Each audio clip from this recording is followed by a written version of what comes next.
This work I call brain-based yoga therapy. Came out of my experience with psychosynthesis, yoga, and neuroplasticity. And I now teach classes which incorporate both of these principles and which are specifically designed for people with chronic pain. Yoga enhances awareness and will through intentional breath and movement. Brain plasticity uses specific scientific tools for repatterning undesirable habits and shrinking brain pain maps. BBYT is a top-down model for change.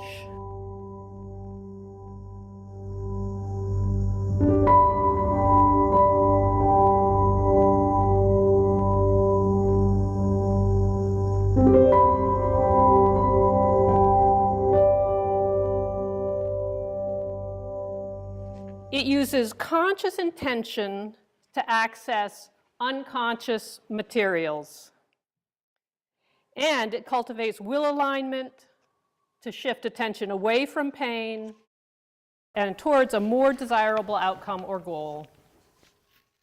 When I was coming up through school, I was taught that the brain is a fixed organ which develops throughout childhood and adolescence, plateaus during our 20s, and then, well, it starts to deteriorate. And the idea was that it's all downhill from there. As it turns out, it's not so fixed after all.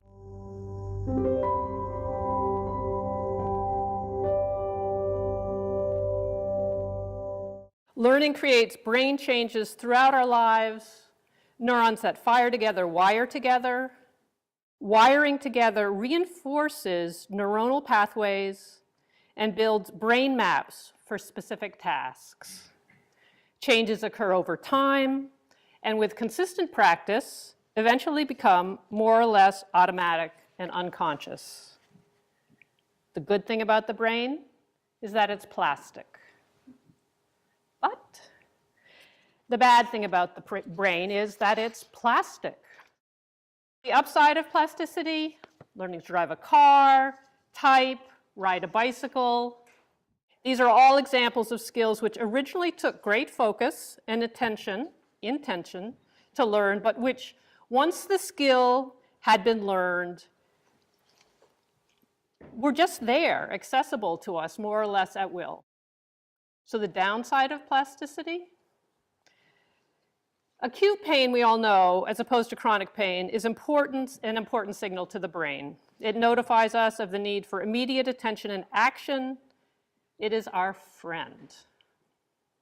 Chronic pain, on the other hand, may develop a life of its own.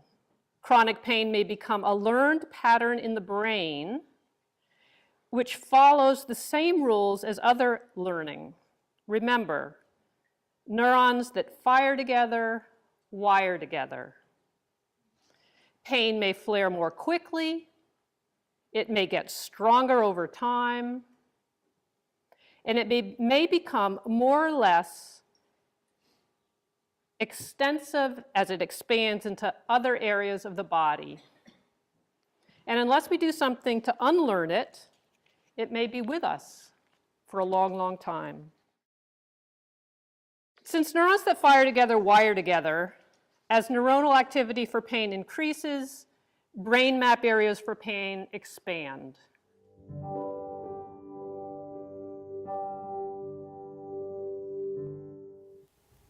The more one focuses on pain, the faster and stronger and more extensive it becomes. And because of the topographic nature of the brain, chronic pain may then spread into adjacent areas of the body. Shoulder pain may spread to the neck, hip pain down the leg.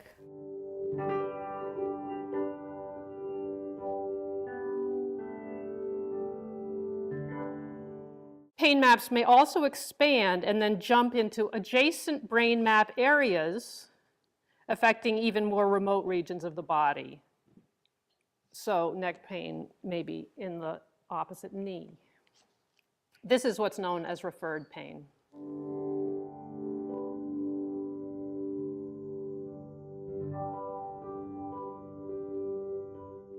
It's also kind of ironic because as holistic practitioners we think, okay, I see there's a problem. I know what to do. I'm going to focus my attention there and I'm going to work with my attention. And ironically, the more we pay attention to pain, the more we wire that connection between our awareness up here and our body down there, wherever it is. Gate theory I have a story about.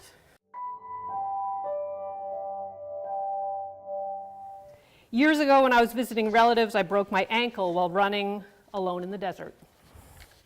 I jumped into what I thought was a pile of soft sand, but unfortunately for me, it turned out to be sandstone. I actually didn't feel too much pain, but I had felt something let go in my ankle. I was alone in the desert, miles from anyone. I knew I really needed to get help. So my brain said, get help. And since I didn't feel too much pain, I walked and then eventually drove myself to get help. Once I got where I needed to go, my brain must have decided to open the gate. I could no longer stand and the pain was extreme. My uncle actually had to carry me to the car and drive me to the emergency room, where an X-ray confirmed that I'd broken my ankle. Some people say all pain comes from the brain.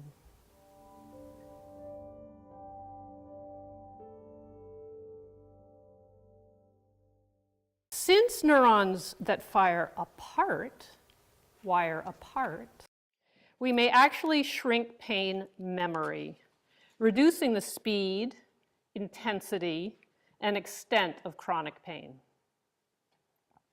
Since pain processing pathways to the brain also process thinking, feeling, sensing, creativity, planning, action, emotional balance, intuition, in other words, all the other psychological functions, we begin blocking pain receptors by saturating the pain processing pathways with alternative stimulation. If the information can't get from here to here, we start blocking the pain processing pathways and begin the unwinding process. This takes time and consistency, but that's what we're working with.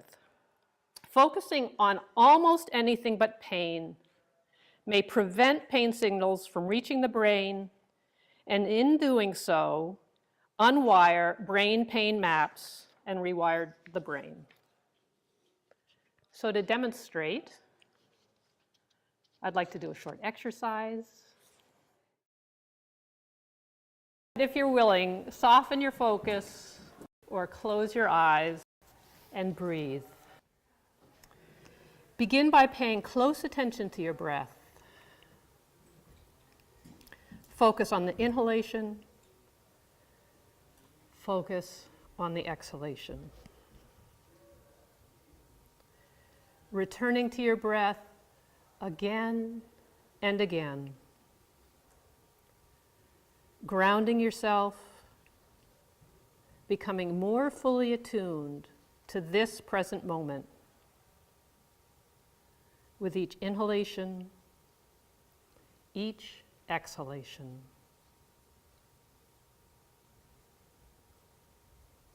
Now ask yourself, am I breathing? And let yourself smile. Whether you feel like it or not, let yourself smile. Turn up the corners of your mouth. Turning up the corners of your mouth. Expand your smile. Let it expand with each inhalation. Let it expand with each exhalation.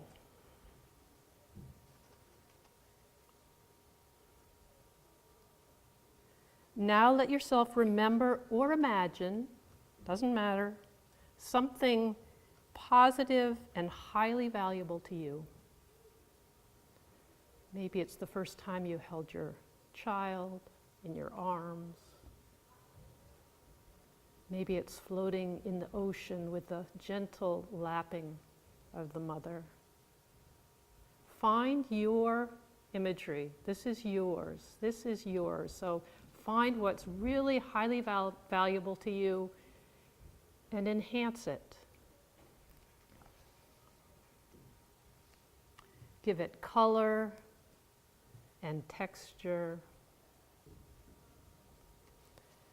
Add sounds and smells. Really see it. Really enjoy it.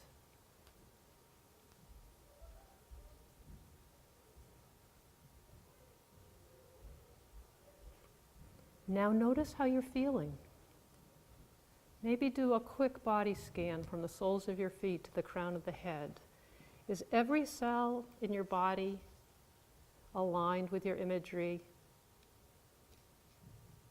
Take a moment to enhance it just a little more.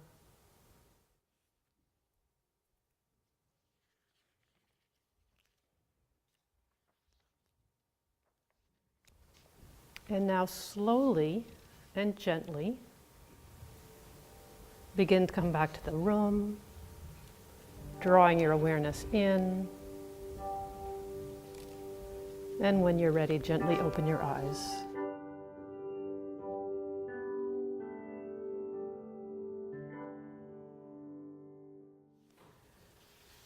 So during yoga practice, we use the mind, top down, to block brain-pain connection by flooding pain receptors with alternative stimulation. This is imagery. We all know about imagery. I like to think of it as power imagery, if that works for you. Soft power, but power. Personal power imagery. That's what we were doing, right? It was yours, and it's universal.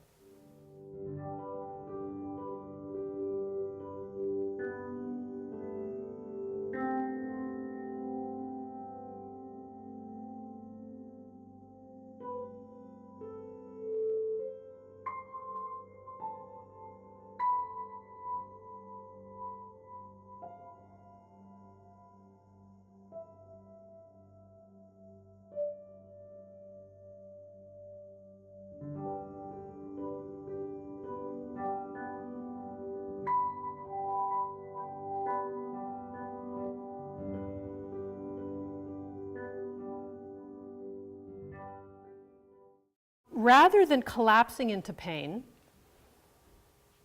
what if we use our conscious intention and will to change channels? To change channels, we consciously shift our attention away from the pain and then allow ourselves to smile. Or smile and consciously shift your attention away. It's the smile that's the choice point. It's incredibly powerful. So smile. And then from the smile, we go directly into the personal power imagery. And in doing so, block the pathways of pain to the brain.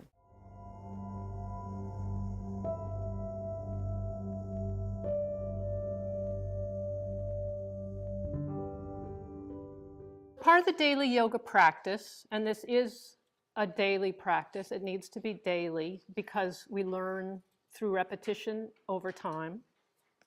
We use the body scan exercise to practice noticing and then choosing, noticing and then choosing.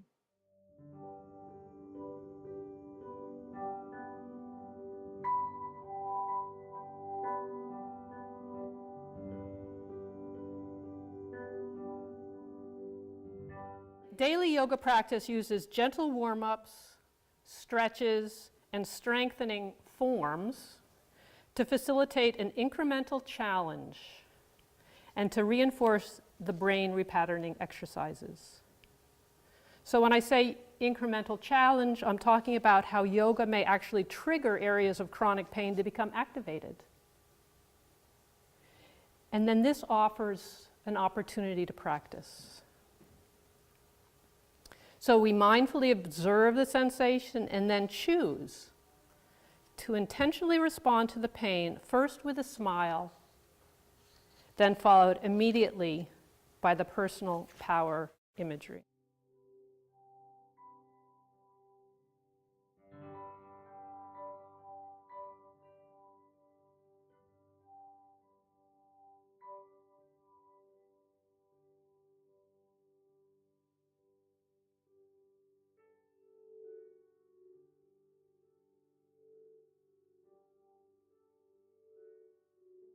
Changing pattern requires consistency and determination.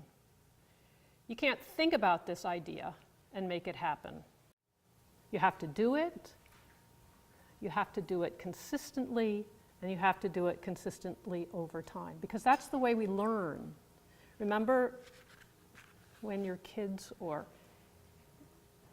children in your life or your dog or whoever it was really, really, really wanting to do something, and it didn't work right away. They just practiced and practiced and practiced.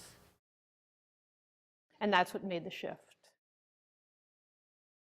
I've also come up with a check sheet, sort of like the doctors do in the hospitals now, a check sheet to make sure that you're getting your homework done every day.